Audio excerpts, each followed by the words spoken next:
Lois Lowry's 1989 novel, Number the Stars, didn't just win a prestigious Newbery Medal and make you cry as you wrote your book. Reporting was also based on a true story, as Lowry told the reading teacher in 1990.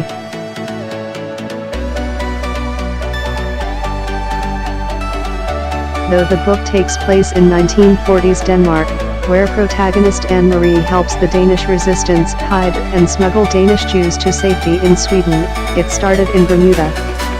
There, on a 1988 vacation, Lowry talked to her friend Annelise about her childhood experiences in wartime Denmark.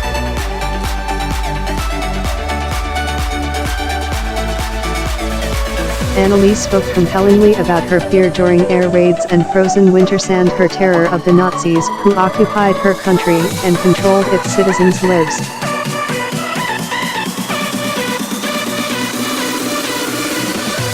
I suppose I had heard the story before, of the way the Danes smuggled their Jewish population to Sweden in 1943, Lowry writes. But I had never heard it before in such a riveting, personal way. With Annelise's permission, Lowry created Annemarie.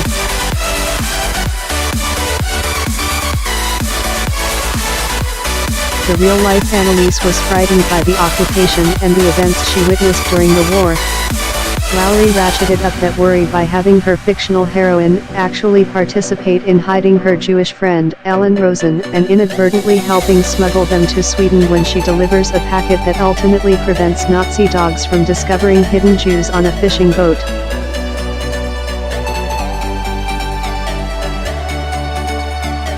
Danish resistance to the Nazis began as soon as they occupied the country in 1940, but was slow-growing, in part because the Nazis largely allowed Danish government and daily life to continue as usual throughout the war.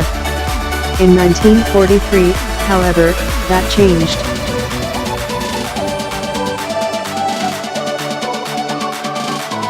After a series of nationwide strikes and an uptick in underground resistance, the Nazis gave the Danish government a choice: crack down on the protests or lose their ability to self-govern.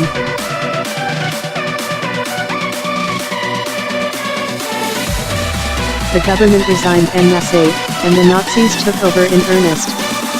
One of their first moves was to purge the country of its small Jewish population, and when Danes got word that a roundup was planned, they managed to smuggle most of the country's Jews to Sweden.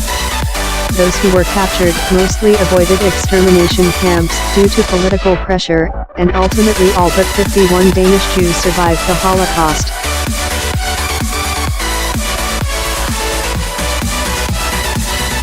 The rescue of Denmark's Jews was a complicated and risky endeavor.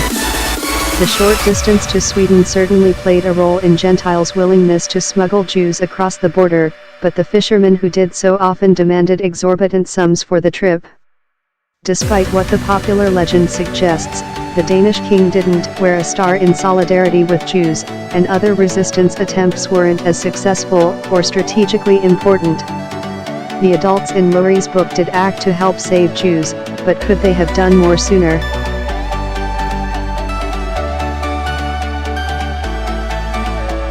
Number the Stars doesn't have to ask or answer those questions. After all, its protagonist is just 10 years old. For Lowry, it was important to communicate how war affects children, and how they, too, are participants in history.